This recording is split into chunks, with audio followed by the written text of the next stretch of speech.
Bienvenidos, welcome. Gracias. Tenemos a un holandés infiltrado entre nosotros, lo iremos haciendo en inglés, castellano y demás, ¿vale? Voy a hacer un poco preguntas en general para empezar, ¿vale? Y luego vamos hablando con cada uno y siempre que queráis aportar algo lo decís, sentiros libres, ¿vale? Charlita amena. Lo primero, y que arranque quien quiera. ¿Qué avances tecnológicos recientes creéis que están marcando el futuro de las experiencias inmersivas?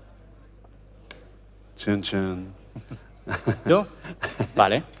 Pues avances tecnológicos ahora mismo, aunque está un poco ya quemado el tema, la IA. Yo creo que, por supuesto, el tema de la inteligencia artificial está dando un boom bastante grande en todo el tema expositivo, sobre todo en la generación de contenido.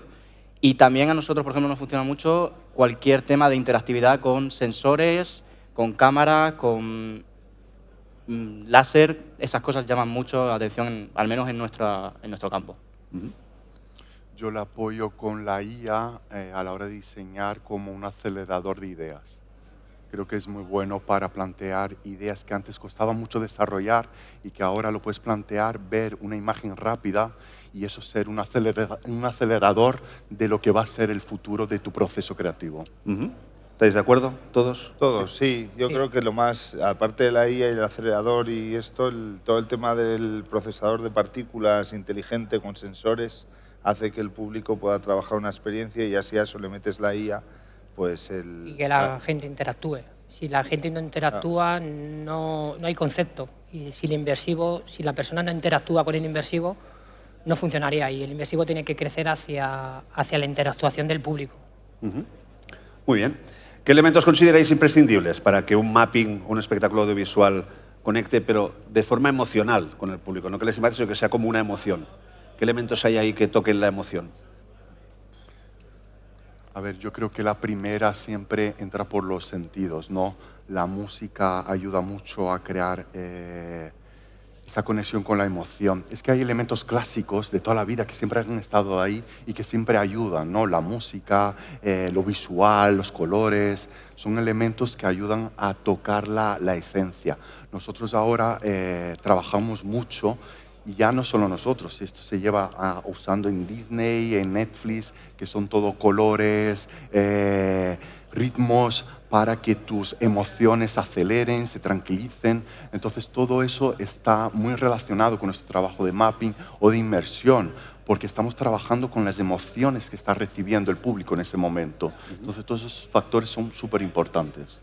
Sí, porque nos encontramos a veces en exposiciones que dicen que son inmersivas y vas a verlas y realmente de inmersión tienen poco, ¿no? Hay que un poco distanciarse de ese producto y hacer un producto realmente bueno como es. Bueno, para que lo sepáis, si no les pondréis caras seguramente, aquí tenemos a los responsables. Habéis estado en el Matadero últimamente, en las exposiciones de Cleopatra, Titanic, Tutankamón y demás, y luego tenemos a la gente en Manantial de los Sueños, que os recordáis, y la que tenéis ahora de Tim Burton, ¿no? La exposición de Tim Burton y demás. Digo, para que les pongamos cara y sepamos que estamos hablando con grandes pros. ¿Alguno más sobre el tema emocional y demás, cómo tocarlo? Bueno, también una de las cosas importantes a tocar es que el videomapping se ponga a disposición de la experiencia, pero no como un primer plano, o sea, que juegue a favor de una escenografía real. Por ejemplo, las escenografías que creó Felipe en el laberinto de Tim Burton no solamente son vídeos, o sea, tenemos efectos que suceden alrededor de escenografías reales de una posición en una escenografía de un escenario de una película de Tim Burton, pero dentro de ellas escarabajos, mariposas, efectos, y ya de paso te juegas con las partículas en las que tú eres por y parte de la interactuación de lo que sucede en el vídeo y se hace generativo, consigues que dentro de algo orgánico exista lo tecnológico. Entonces esa fusión y además interactuando con ella te da la perspectiva inmersiva diferente, ¿no? No solamente estoy rodeado de 4 pantallas con un contenido que me lo dan, ¿no? O sea, poder jugar ahí. También lo hacen ellos en algunas escenografías, en las que, en esos volúmenes que generas, ¿no? O sea, que al final veas algo real que se convierte en digital, pero a la vez es analógico. Entonces, esa mezcla es la que te sorprende, ¿no? O lo que hacen en Team Labs en Tokio, por ejemplo, hacen juegos con el videomapping. Entonces, el cliente interactúa con colores y tiene que ir saltando de una tortuga a otra, por ejemplo, y van haciendo efectos y van ganando puntos a la vez. Entonces, ese tipo de cosas son las que hacen que de verdad el videomapping se ponga a disposición de lo inmersivo, donde tú eres por y parte de lo que está sucediendo. Y eso es lo que hace que el público se emocione y conecte. Claro. Al final lo que buscamos es una conexión. Os sigue... Yeah, well, sorry, I do it in English, but we see that apart from all the technology that we get and the chances that we are given to create a different experience, we also see that people get trained and spoiled very quickly. So 3 years ago, when we first started in Matadero with just video mapping of Klimt and the paintings, they really liked it. But now, of course, you cannot do that anymore. There's still people doing that, and it is okay. But the audience asks for more, and it also challenges us to be more creative. So we are very happy that at this point we create the physical scenography together with the mapping, and then we add smell and we add wind, and now the big thing, what I always personally very much like to work on, is of course the music, and then you have that in different gradients, because before we worked with maybe 7, 8 real live musicians and 5 or 6 singers. But now, 3 years later in Cleopatra, we already work with a 54-piece symphonic orchestra and a 24-piece choir, and you hear it back in the room. And although the audience that buys a ticket maybe doesn't realize that in the soundtrack that they hear was so much work and so much people behind it, but I do believe if they don't know it, they will feel it, and they will walk out with a different feeling. And I see very much that this year, for example, we can track the rating of people. And the first 3 shows we did was a 4.5, 4.6. And this year, we invested a lot on all the extras, apart from the audiovisuals, and we're on a 4.84, which never happened before. So all those details that you can maybe not find totally, but when in the total package brings you inside a venue, you walk out with a different experience, which means you will come back, buy another ticket, tell your friends that they have to go. So we have to focus on all the things combined, and not only focus on one tempting, beautiful visual, but it is a marriage of all those things inside one exposition or in one room. Ya. ¿Habéis entendido lo que ha dicho Gel? ¿Os lo traduzco un poquito? ¿Alguien necesita una...? ¿Ok? ¿Sí? Bueno, más o menos va diciendo que cuando empezó hace 3 años, 4 años, iban solamente con videomapping, el público estaba contento, pero evidentemente el público se estropea, se acostumbra mucho a tenerlo todo inmediatamente, como ya sabemos, redes sociales y demás, y han tenido que ir improvisando todos los años, añadiendo cosas. Empezaron con 5 o 6 músicos, ahora tienen una orquesta detrás, ahora tienen que añadir olores, tienen que añadir sensaciones, y ya no solo pueden ir con videomapping, sino con interactuación y demás, porque lo que buscan realmente es sorprender al público. Entonces, durante 3 años han ido innovando, siguen innovando, supongo que os pasa a vosotros también, lo que el público se malacostumbra y dice, solo videomapping ya no me emociona, quiero más cosas, ¿no? Y por eso están siempre poniendo más y más y más para que la gente pueda apreciar eso y al fin y al cabo vender entradas, que es lo que buscamos todos. ¿Alguna cosita más referente a este punto? Es que lo peor de todo esto es que cada vez empeora la situación, porque las exposiciones o ciertas experiencias inmersivas pasan de moda muy rápidamente. Es verdad que Instagram, redes sociales, hace que algo sea súper interesante en un momento, pero fugaz. Y hay que ir más allá y empezar a pensar en la creatividad inmersiva, cómo dar otros puntos de vista con la misma tecnología. Es bastante complejo la evolución. Esta es un poco la siguiente pregunta, que por lo que hemos hablado entre bambalinas antes, a lo mejor te la dirijo a ti, que es cómo lográis equilibrar un poco la ambición de dar esa emoción y esa creatividad con las dificultades técnicas, porque podemos imaginar algo en la IA, como habéis dicho vosotros, ¿no? Nos lo pinta muy bien, pero luego cuando llegáis los técnicos decís, esto que me estás pidiendo es prácticamente imposible, ¿no? ¿Cómo buscáis ese equilibrio? ¿Cómo lo lográis? A ver, imposible, hay pocas cosas, pero sí hay muchas cosas que hay que verlas. Entonces, una vez que te llega esa idea un poco loca, yo, por lo menos por mi parte, lo que hago es, sobre todo, asesorarme de gente que sabe mucho más que yo y como desglosar un poco, vale, imaginémonos, hay un concepto ves un show de luces con drones de estos chinos que hacen que molan un montón. ¿Cómo se puede hacer eso? Pues desglosarlo un poco en los distintos apartados que hay, hablar con profesionales de ese sector, especialistas en esto, y entender un poco cómo funciona y adaptarlo luego a las posibilidades que tienes tú, tanto económicamente como nosotros del espacio. O sea, nosotros tenemos un espacio que es fijo, que tiene unas medidas, que hay cosas que se pueden hacer, hay cosas que no se pueden hacer. Entonces, una mezcla entre pensar a nivel creativo, un poco sacarte algo de la chistera, con consejos que te da gente que a lo mejor ya lo ha hecho, si es algo que no hemos hecho nunca, con lo que puedes realmente tú hacer en tu espacio. Claro. ¿Alguien quiere aportar algo más sobre esto? ¿No? ¿Bien? Sentarle las ideas, yo que me trabajo con los dos proyectos independientes, sentar las ideas de uno como de otro son totalmente distintas. Trabajar en exterior, como hace Let's Go, en parques, en fachadas gigantes, y buscar la conceptualidad del cambio, de la búsqueda del cambio de signo, de cambiar el formato para que el cliente llegue a un sitio y no vea siempre lo mismo, es una complejidad que le da muchas vueltas. La gente se piensa que Felipe como Yelek, el equipo de Yelek o Iñaki, llegan un día, piensan, hacemos esto, y se hacen 2 horas. No, son meses. Te llaman, te preguntan, le asesoras a uno, asesoras al otro. ¿Cómo has hecho esto? ¿Cómo has hecho no sé qué? ¿Cómo has visto esto? Hacer trucos de magia, muchos de los ahora mismo que estamos haciendo en Matadero con ellos, algún truco, son trucos de magia antiguos que estamos virtualizando para que el público vea cosas nuevas. Los hologramas que todo el mundo hablamos y queremos, es un truco de magia realmente. La gente se piensa, no, un holograma, y te llaman y dicen, quiero hacer un holograma, pero tú sabes lo que es un holograma, cómo se procesa, qué concepto lleva, qué tienes que llevar la técnica detrás. Hay que sentarlo y depende de cada proyecto, tiene su ejecución. Y como decía Yelek anteriormente, si no vas cambiando la concienciación, la gente se aburre. Si no cambias un cambio de un año a otro, la gente no lo disfruta. No puede ser siempre lo mismo.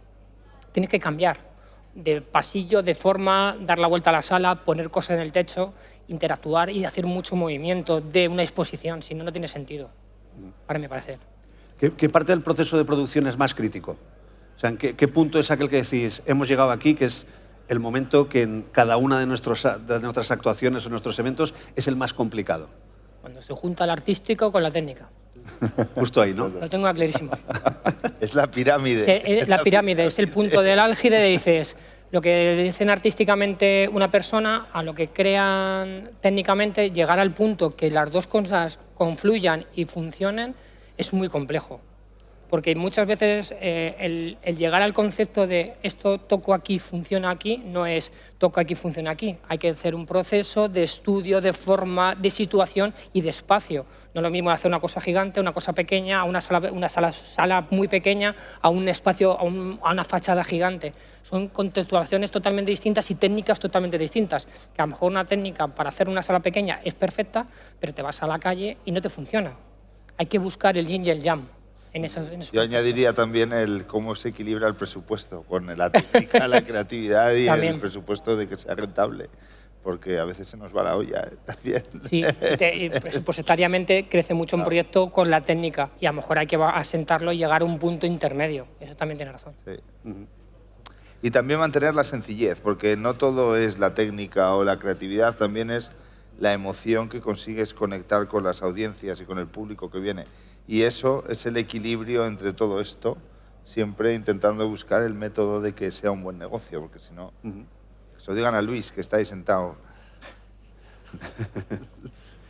Yeah, we were saying, which is the most complicated part? So for us now, I mean, after the last few years, we understand pretty well how to creatively make the show work in the setup we have, but we need to improve every year and do something new. So this year we have totally dismantled all the projectors and upgraded them to a more beautiful quality. At the same time, we for the first time implemented a fantastic hologram, really realistic, telling a lot of the things we did before in classical information panels, and now it's a whole history of 800 years told in 6 minutes of hologram in front of your eyes. But I think the most difficult is to find a way, because our shows are not only made for Madrid. If that would be the case, it was pretty easy. But I now need to set up a hologram, and Fernando comes with us in London to do the hologram as well on that location, and it has to go to Mexico. But I also need to do it without Fernando, and I need to send a tech writer and let somebody build it elsewhere. And it needs to be feasible, so we need to think, can I copy this 20 times a year, budget-wise? And B, the other budget-wise, is that affordable for the whole concept? So I can push and push and push and put millions in it and have a fantastic installation. But if I cannot bring that to maybe a B city like Valencia, we had a great success with Tutankhamun in Valencia. But the budget is different there. The ticket prices are lower.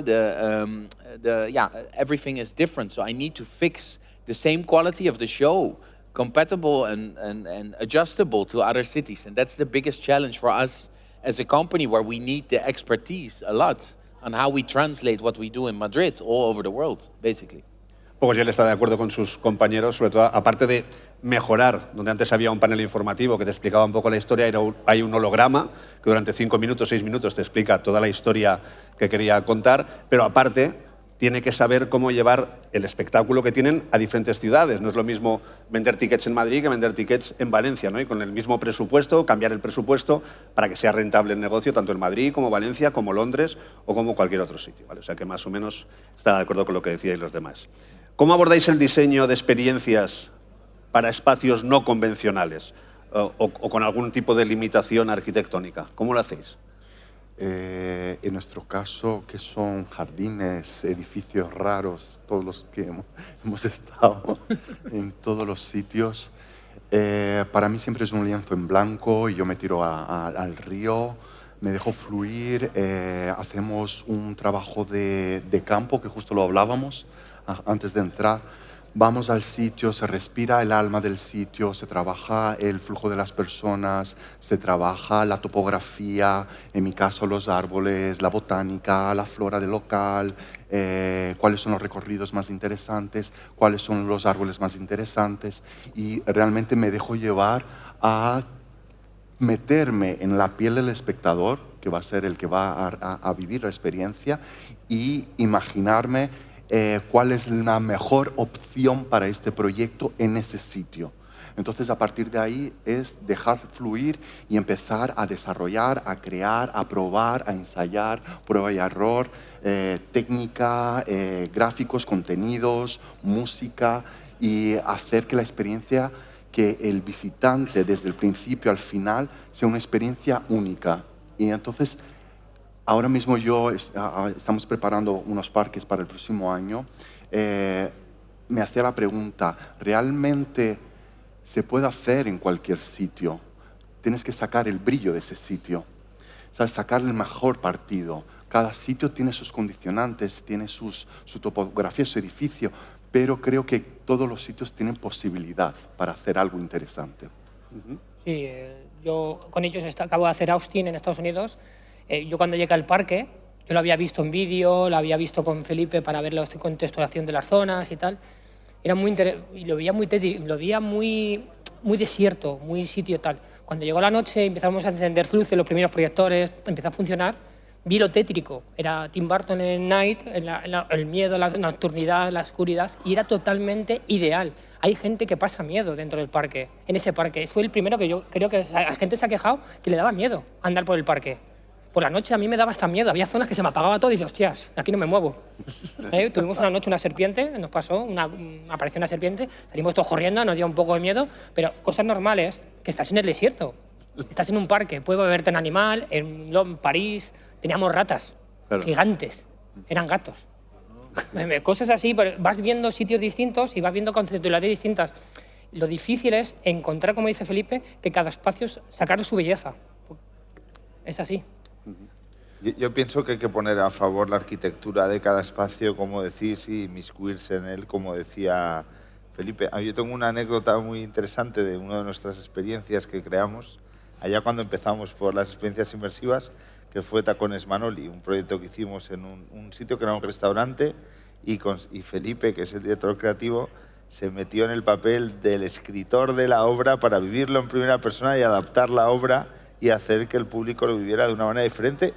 Y por casualidades de la vida lo tuvimos que cerrar por la pandemia, pero nos pusieron como la segunda experiencia más importante que hacer a nivel mundial por Time Out Mundial, y fue una cosa increíble que fusionaba el flamenco, las artes escénicas, la gastronomía, pero tú ibas voyeur en un edificio que era un restaurante con limitaciones. Que fue la primera bolsa de Madrid, es decir, de repente es un edificio emblemático que tiene historia, Eran 3 plantas, eran 27 escenografías diferentes, 14 artistas al mismo tiempo andando por el edificio, y ese espacio se convirtió en un espacio mágico y muy interesante.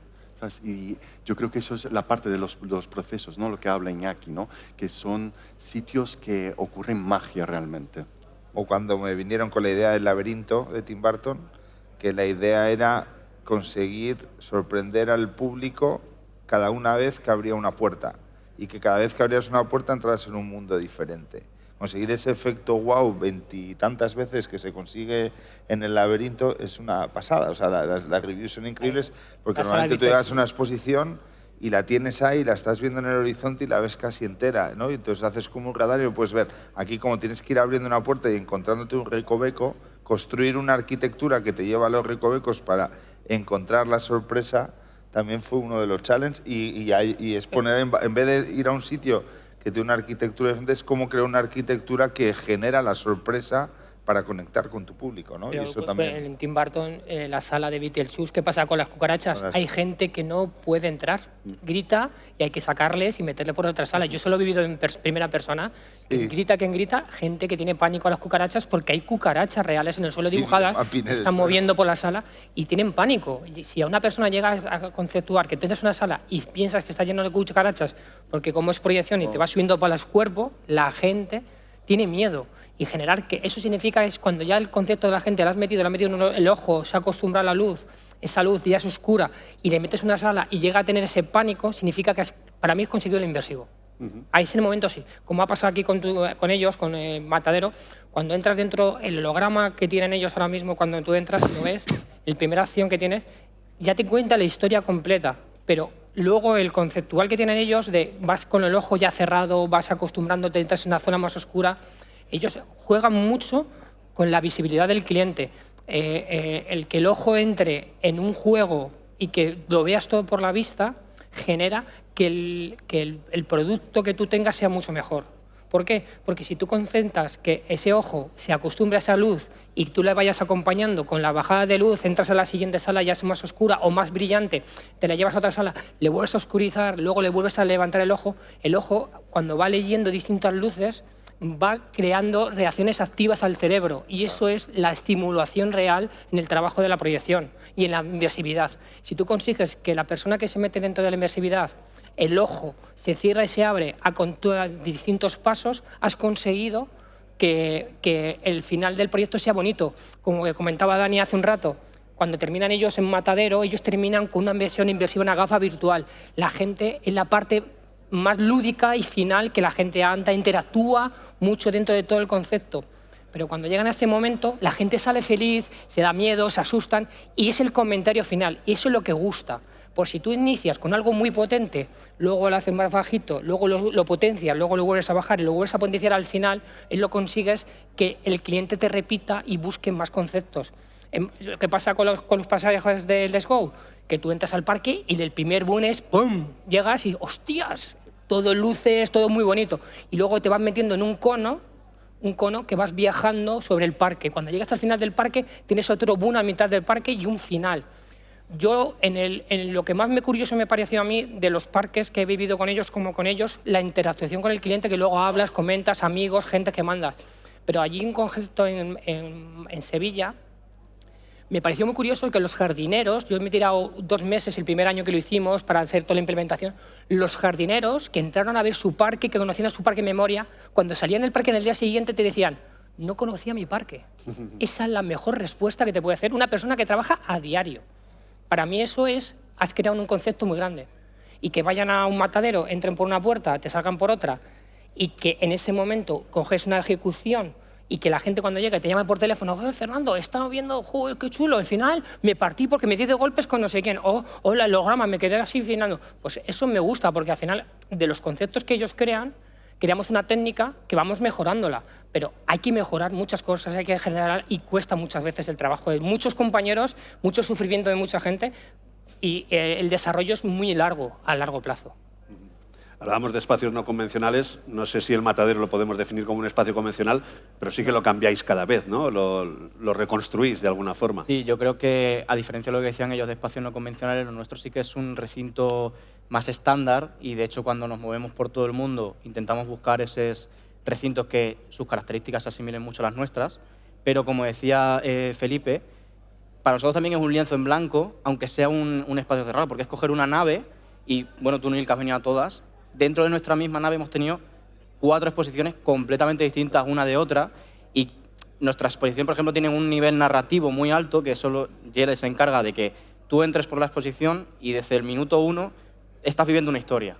Y como dice Fer, sales terminando esa historia. Entonces, cada sala que colocamos está pensada para que el espectador vaya teniendo esa emoción y esa narrativa que vas viviendo mientras vas circulando por cada sala. Nosotros tenemos un espacio, un lienzo en blanco que vamos diciendo, vale, pues aquí podemos poner nuestra exposición de Cleopatra, el holograma es lo primero porque el holograma te cuenta la historia incluso de antes de Cleopatra, ¿no? Y como dice Fer, y el ojo ya se te va acostumbrando a esta oscuridad que queremos que tengas. Sales a otra sala, tienes interactividad, ahora le das un poco más de chicha a la gente empieza a sentirse ya parte de lo que es la exposición.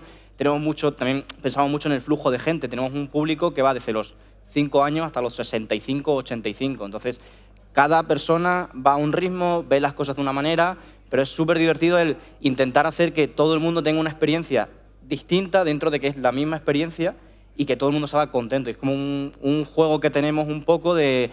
Yo lo comparo un poco con jugar a los Sims, que el videojuego está que tienes como tus personajitos y se van moviendo, pues tú cuando ves la nave vacía y tu plano vas diciendo, joder, pues voy a empezar aquí a dibujar y aquí vamos a meter esta sala. Y luego tenemos mucho en cuenta eso, el cuánto tiempo va a tardar la gente en pasar este pasillo, cuánto tiempo va a estar la gente en esta sala, qué va a haber. Va a haber demasiadas cosas porque muchas veces cuando sobrecargas de estímulos a la gente también es contraproductivo. Entonces trabajamos mucho con esa forma de ver un poco el espacio de la nada a lo que luego creamos dentro del mismo recinto. ¿Cuál creéis que es la clave? Nos vamos a pedir la fórmula Coca-Cola porque cada uno tenéis vuestro secreto. En inglés, que eso para él. Pero la hago en castellano y luego en inglés, así ya la puedes. ¿Cuál creéis que es la clave para que, no sé cómo definirlo, una experiencia de las vuestras no sea solo espectacular? Porque hay muchas veces que te venden experiencia inmersiva, espectacular, y es espectacular, pero de inmersiva tiene 0. O sea, ¿cuál es la clave realmente para pasar de espectacular únicamente a espectacular e inmersiva? Yo creo que es participar. Cuando tú haces que el público juegue, interacciona, se emocione, hace que sea inmersivo, porque hace que tú hagas parte de ese juego, de ese tablero de juego. Creo que es fundamental que el niño, el abuelo o el padre, tanto en Tim Burton Laberinto o Naturaleza Encendida o en Pesadilla antes de Navidad, siempre están jugando a descubrir, a emocionarse, a encontrar. Creo que es jugar. Cuando alguien juega, participa. Es muy difícil, ¿no? Cuando todo el mundo, tú vas en familia o vas con tu pareja a un sitio y tienes que jugar, decide qué puerta quieres entrar.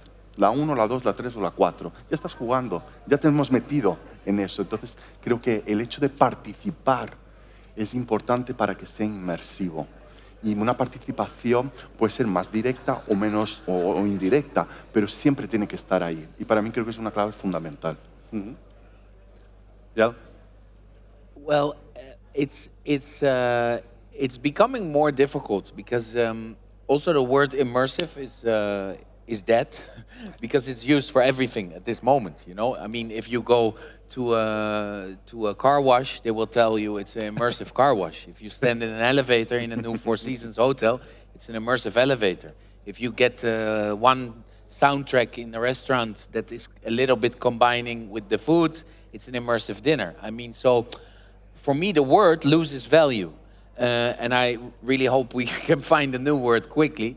But the importance for me is, I agree with you very much that the goal should always be that you have also interactions and choices that you can make that determine your story. That is the original idea of immersive, actually.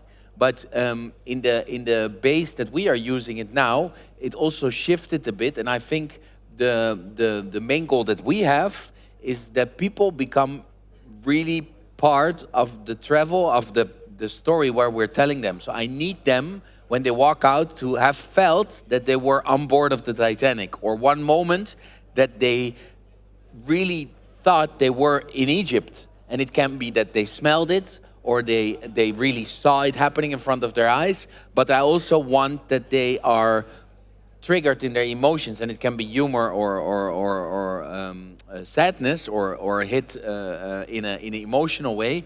But it also happens now, for example, just in a physical thing, with the technique that we can use now and the beautiful new Barco projectors that we have one scene in the immersive room where Cleopatra is writing a letter in the Library of Alexandria, and due to also a new camera technique and projection, the turn that happens in the room has not been done anywhere in the world at this point. And I have 5 or 6 people a day that become really nauseous and sick. And then I know we're doing good business.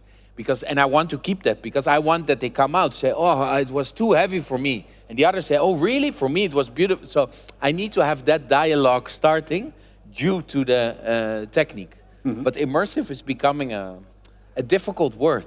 Dice Txell que la palabra inmersiva se está convirtiendo en algo... Al principio ha dicho que estaba como un poco quemada la palabra, que a ver si se encontraba una palabra nueva para definir inmersivo. Y ahora está un poquito diciendo que si él consigue que en exposiciones como la del Titanic o la de Cleopatra, él consigue que el público crea que realmente ha estado en el Titanic o crea que realmente ha estado en Egipto, ya sea por el olfato, por la experiencia, por lo que ve. Incluso habla de una escena en Cleopatra, donde está Cleopatra escribiendo en la biblioteca de Alejandría y pega un giro esa imagen, y eso provoca que la gente salga diciendo o no me ha gustado mucho el giro que ha pegado Cleopatra, o otro dice sí que me ha gustado. Ahí está creando una interacción, como decían ellos, que es lo realmente importante para crear un espectáculo inmersivo, o como se vaya a definir en los próximos años este tipo de espectáculo, ¿no? Siguiendo con esa línea, se la voy a hacer primero en inglés por respeto, que le estoy dejando un poquito de lado todo el rato, y ahora os lo hago a los demás. Talking about you don't like the word immersive, where do you think video mapping is going to be the next 5 years? Or where is it going to? Yeah, it's a thing we discuss a lot. I think that I mean, the video mapping was always there already. I mean, 22 years ago, I was in Berlin seeing outdoor video mapping of light shows. So that is still very, very stable. Also, as a thing people love to see. It's very safe business, so to say. Like musicals, like that will always be there. Live theater, live people, and mapping will be there in a certain point. But we need to give those extra elements around it. So we are, you don't know this yet, but we are implementing next year in the room lasers inside the mapping room. So we will use the lasers in the narrative, and we're using it now in the script. So we are enhancing just the normal projector with other light sources to step up the game again. And maybe in 3 years, we all wear the meta glasses the whole day, and the rest of the information is coming there. And you can, I mean, we all know that in 2 weeks, everything can be different. Yeah. So we have to be very aware. But I think the video mapping as a base is super strong from itself. And it's not something that will be replaced in 2 years or disappear, or that's there in 15 years still in a very nice way. And as long as your content or narrative or your experience around it is tempting enough and interesting enough for the people. Dice que el videomapping va a seguir ahí porque lleva años y va a seguir muchos años, porque es un producto fuerte, es un producto que sigue impresionando, que a la gente le gusta. Dice que van a implementar cosas nuevas, unos proyectos, aparte de los proyectores que tienen, van a implementar, él lo ha definido como laser. I don't really know what a laser is. ¿A laser? A láser. Van a implementar unos láseres que van a hacer que sea old school. Diferente. Yeah, but it was in English. I thought it was a new kind of invention. Okay? Yeah. Porque van a implementar el láser en los proyectores y van a conseguir efectos absolutamente nuevos, ¿no? O sea, él cree firmemente que el videomapping va a seguir durante los próximos años. ¿Los demás cómo lo veis? Yo creo que los avances que se están haciendo con las gafas, creo que va a ser brutal. Creo que el vídeo, como lo conocemos, va a evolucionar. Creo que vamos a ir a estar dentro de ciertas experiencias.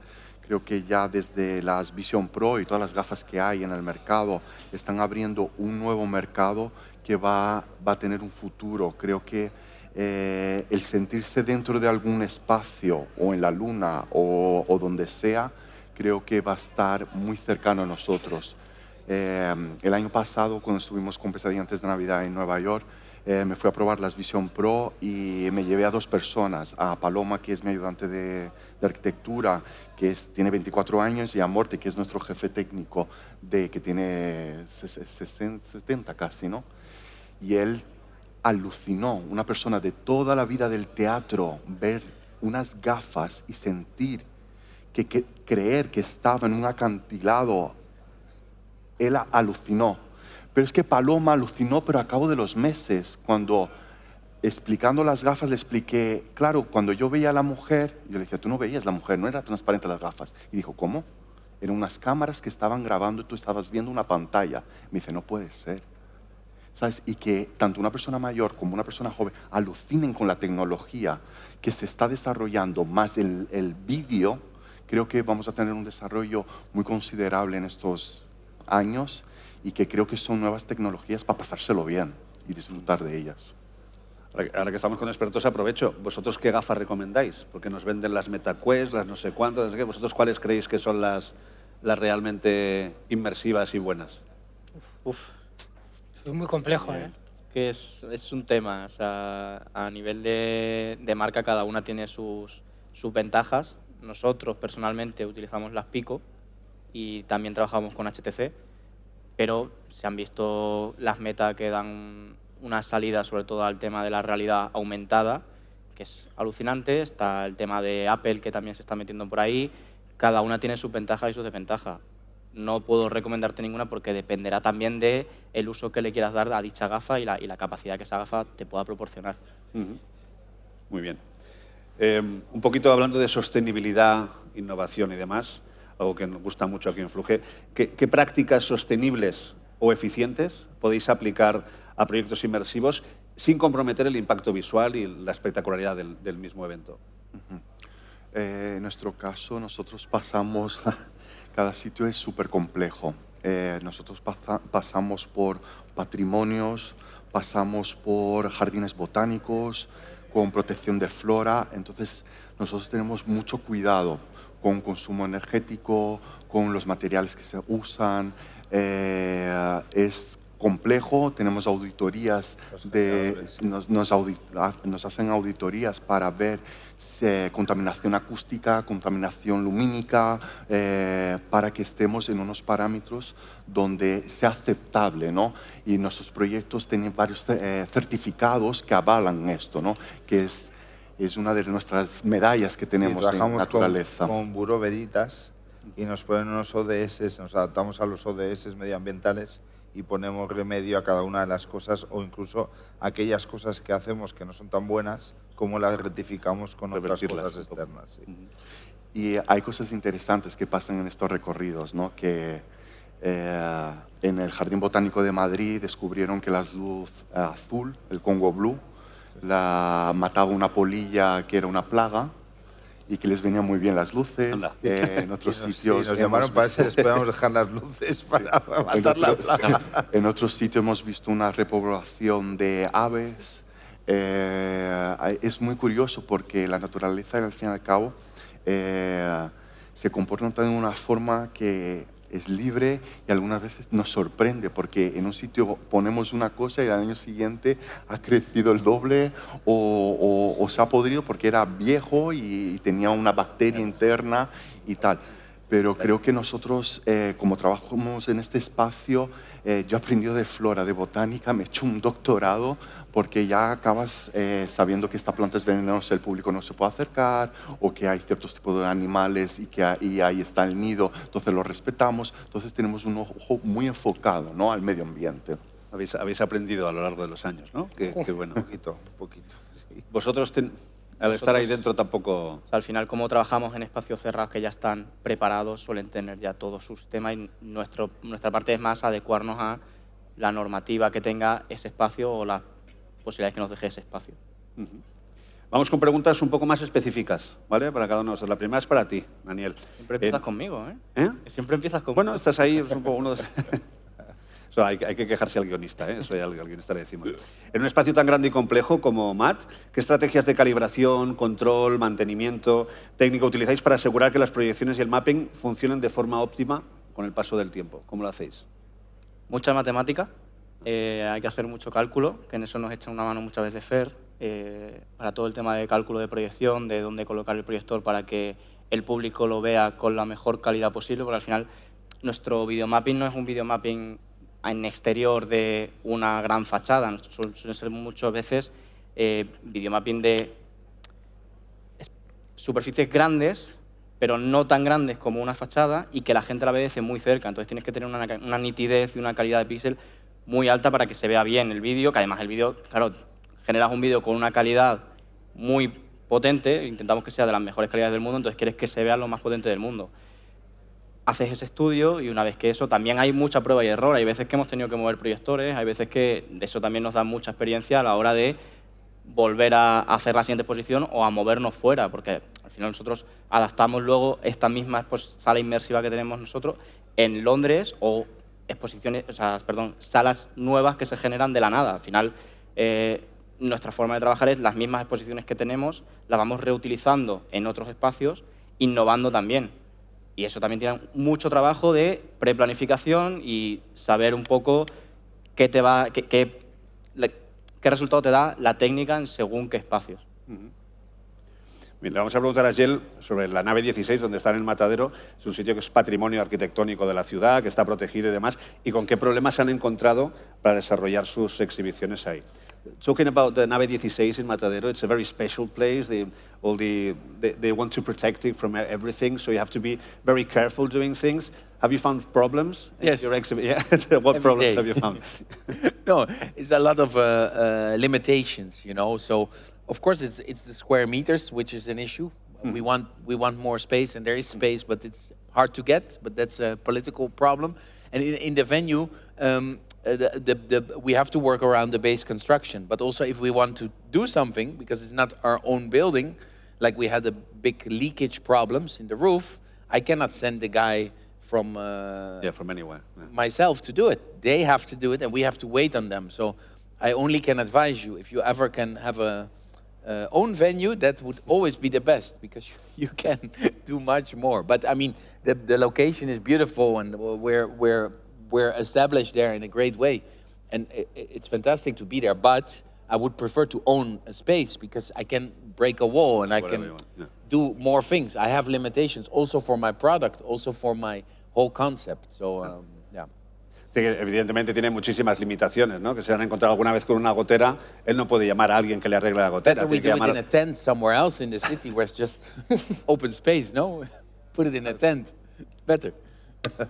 Tiene que llamar al ayuntamiento que le reparen la gotera, tiene muchas limitaciones de espacio, no puede tirar una pared, por supuesto, porque es patrimonio de Madrid. Entonces, él, si os puede dar un consejo, es que tengáis vuestro propio espacio donde podréis tirar paredes, hacer proyecciones y hacer lo que queráis. Es el consejo de Gel.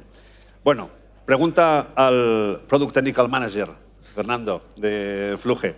Como Product Technical Manager, ¿cuáles son las innovaciones técnicas más interesantes que habéis integrado recientemente en proyectos de mapping o experiencias inmersivas? En proyectos de mapping y experiencias inmersivas estamos metiendo en general son realmente las ideas de ellos. Implementamos todos los sistemas que tenemos internos de la empresa para poder ayudarles en los sistemas actuales. Cualquier sistema actual que ellos piensen, lo generamos para que llegamos a ese proyecto a un fin. No tenemos técnicas modernas ni búsquedas porque todo está inventado. Solo hay que buscar el sistema que les valga para su ejecución en ese momento. No, porque ahora mismo para hacer un mapping sabemos que hay miles de marcas de proyectores, miles de marcas de software, miles de sistemas distintos para hacerlo generativo, no generativo, activo, no activo. Realmente cada proyecto tiene su técnica y lo que hacemos nosotros dentro de Fluge es unificar toda la creación y viendo el material y el equipamiento que necesitan para ese proyecto se va ejecutando cada proyecto independiente. No decimos, nos jugamos todo con una marca y jugamos así. No. hay que buscar cada marca, cada proceso, cada software vale para un proyecto distinto, no vale lo todo para todos iguales. Hay proyectos que puedes trabajar con distintos software, distintas marcas, sí, y hay mezclas de software en distintos proyectos.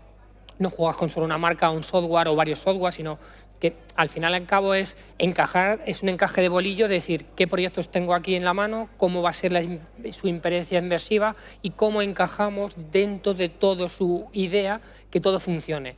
Porque la conceptualidad de un software de mapeo, todos hacen mapping, todos hacen lo mismo. Lo que hay que es implementar cada software adherido a cada proyecto y que sea lo más asequible económicamente, porque también hay que mirar la parte económica, como para que ello sea un proyecto asequible. No podéis decirte, me voy a comprar el Rolls Royce de los coches. No, pues a lo mejor vas con un Mercedes y es lo mismo que el Rolls Royce. Pues hay que equiparar las marcas y los modelos para que todo sea un poco lineal, que la creatividad vaya de la técnica y vaya todo unido. No hay que inventar ni nada. Yo creo que está todo inventado. Lo que hay que hacer es que la creatividad de ellos, llevarlas a un ser y que funcione la creatividad que hace un creativo. Eso le vamos a preguntar al director creativo de Let's Go, a Felipe. Antes hemos pasado un poco por encima en ello, pero ¿hay algún caso especial que recuerdes en el que hayas tenido que limitar un poco tu creatividad debido al budget o al espacio o a las limitaciones técnicas? En un proyecto, a ver, ahí va. Cuando viene un proyecto, yo siempre decimos lo mismo. Yo pido la carta de los Reyes Magos. Y entonces esa carta de los Reyes Magos viaja. Una es a Fluge, otra es al que me hace el contenido de vídeo, otra es... Entonces yo pido a los Reyes Magos y a ver si me toca la flauta. Claro. Algunas veces me viene pues mirra, oro, otras veces nada. Nada. Entonces, pero... En el proceso de diseño tú vas aprendiendo, más o menos ya sabes cuánto cuesta, ya sabes cuánto va a costar cuánto cuesta tu proyecto, por dónde, en qué horquilla te tienes que mover. ¿Sabes? Con Fer, lo que él decía antes, ¿no? Muchas veces, esta semana hemos estado reunidos y claro, él me decía, Felipe, este proyector, cámbialo por menos resolución, te va a dar tal, y así ganamos un poco más para otro proyector más potente en otra área. Entonces, siempre hay que hacer un trabajo. El diseñador no solo creo que es hacer mundos maravillosos y carísimos, sino cómo ese mundo maravilloso no sea tan caro y podamos bajarlo a tierra frente a un presupuesto coherente, con una técnica coherente que se pueda llevar a cabo, porque si no se queda en un sitio de utopía que nadie lo puede hacer. Entonces creo que los buenos diseñadores son las personas que saben equilibrar, tener una buena idea y que hay una implementación de un presupuesto que vaya acorde con su tecnología que vaya acorde. Eso creo que debería de ser lo más razonable. Y tú, Iñaki, como CEO de Let's Go, unas compañías que crean experiencias inmersivas, yo creo que del más alto nivel que hemos visto ninguno. ¿Cómo decides cuándo una experiencia tiene que ser, digamos, una cuenta historia, narrativa, o cuándo simplemente visual? ¿Cuál es el matiz ese que te dice cómo hacerlo? Depende del contenido y de la audiencia que sigue ese tipo de experiencia. O sea, por ejemplo, ahora estamos abriendo Stranger Things en México y tenemos que contar la historia de la serie y que de alguna manera el público se meta en la serie. O tenemos Squid Game en Londres, donde la gente va a participar en el juego. Pero sobreviven. Sobreviven. Vale. Bueno, alguno muere por el intento, pero solo de fatiga. Entonces, depende de la experiencia. O cuando llegamos un artista como Tim Burton, voy a Felipe y le digo, oye, tengo esta oportunidad, quiero hacer esto, ¿cómo le podemos conmover al artista para que él nos quiera inmiscuirse en nuestro proyecto? Porque muchas veces nosotros trabajamos con propiedades intelectuales que no son solo nuestras, que son o de Netflix, o de Warner, o de Disney, o en este caso de Tim Burton. Entonces, tenemos que trabajar un poco poniendo la experiencia al valor del contenido con el que vamos a trabajar, ¿no? Claro. O en otros casos hacemos las nuestras propias, y yo soy bastante humilde en eso. O sea, hago al final lo que mis equipos creativos y el equipo con el que trabajamos, que es de alguna manera, esto es como el doctor, ¿no? Te va recomendando y tú vas siguiendo el camino y con la intuición les vas diciendo, pues muy bien, por aquí o por allá, o vamos a ajustarnos, pero les tienes que dar de alguna manera rienda suelta para que ellos te traigan el resultado, ¿no? Y eso es un poco el trabajo como productor, captar esos IPs, compartirlos con mi equipo y juntos construir un camino, pero siempre dando confort al que nos cede su propiedad, porque muchas veces trabajamos con propiedades de terceros. Yo tengo un par más de preguntas, pero no sé si alguno de vosotros, nos quedan 3 minutos, no sé si alguno tiene alguna curiosidad o pregunta o le apetece lanzar alguna pregunta, ¿no? ¿Nadie? Bien, ha sido vuestra oportunidad, ya no se puede. Pregunta así general. ¿Cómo creéis que debería evolucionar para que fuera ya perfecta la colaboración entre la parte creativa y la parte técnica? ¿O estáis ya en un punto de química absoluta entre vosotros? Yo por la parte que me toca, yo tengo mucha química con Felipe como con Dani. ¿Por qué? Porque al final ellos van haciendo su trabajo, ellos hablan entre ellos y cuando llegan a la técnica yo me siento con Felipe, me siento un día, 2 o 3, o con Dani 2 o 3 días. Al final lo que generamos es que la química de ellos, en la química que hagamos con la técnica, sea algo lógico, económicamente y técnicamente, porque no todo es viable. Muchas veces hay proyectos que nos hemos sentado Felipe y yo, y el último, ¿cuánto eran? ¿50 y cuántos? 50, no sé cuántos proyectores, y se ha quedado 9, en 19. Y nos hemos dejado en 19. ¿Dónde es eso? En México. México. En lo de México. ¿Me entiendes? Cuando nos sentamos empezamos a dibujar esto aquí, esto Claro. aquí, esto aquí, aquí. Digo, Felipe, nos hemos pasado. ¿Ves? Ellos solo se regulan. Claro. Y yo le digo, Felipe, está aquí, te has pasado, vamos a empezar a bajar, porque no es viable. Igual que con Dani, cuando me senté a hacer, me llegaba, vamos a tratar el Cleopatra, vamos a hacer un holograma. ¿Cómo se hace un holograma, Fer?